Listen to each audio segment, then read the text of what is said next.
คุณครับผมเป็นสจได้21 ปีเนาะก็ร่วมกับท่านเนี่ยก็อยู่อบจด้วยกันเนาะเกษียณไปหลายๆท่านนะครับก็ผมเองนะครับครั้งนี้นะครับก็ได้รับคำสั่งนี้กันแล้วกันได้รับคำสั่งได้ว่าได้รับการร้องขอจากท่านนายกวิชัยว่าสจบุญน้องขอปิ๊กไปช่วยได้แม่แจ้งกลางเนี่ยเตอะนี่นะครับ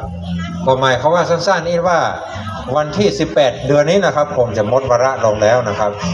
แล้วก็จะไปจับฉลากเอาเบอร์เนี่ยเป็นวันที่23 เดือนนี้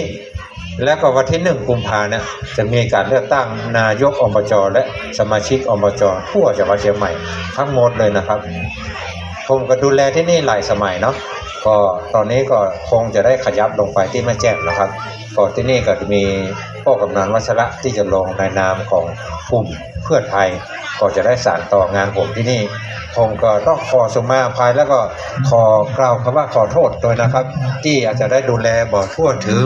นะครับเพราะว่ากลุ่มหนุ่มสาวจังหวัดเชียงใหม่เรามาหลายทิศหลายทางมากมายแต้ๆเลยนะครับก็มาด้วยใจแต้ๆเลยนะครับตรงนี้นี่ผมทราบซึ้งและกราบขอบคุณในน้ำใจของท่านอย่างนักๆเลยนะครับที่มาส่งความสุข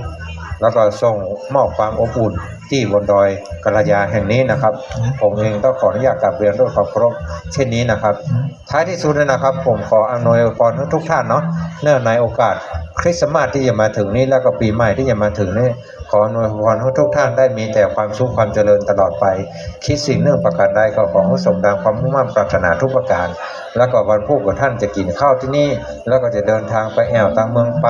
ต่างดอกบัวตองแยกย้ายกับไปแห่งหลายที่ขอให้ท่านได้เดินทางด้วยความสวัสดิภาพและปลอดภัยแล้วก็ขอให้ท่านได้มีโชคมีลาภในโอกาสคริสต์มาสและปีใหม่ที่จะถึงนี้ขอให้มีความสุขความเจริญร่ำรวยตลอดไปครับขอบคุณครับสวัสดีครับดับลือพระโดครับผม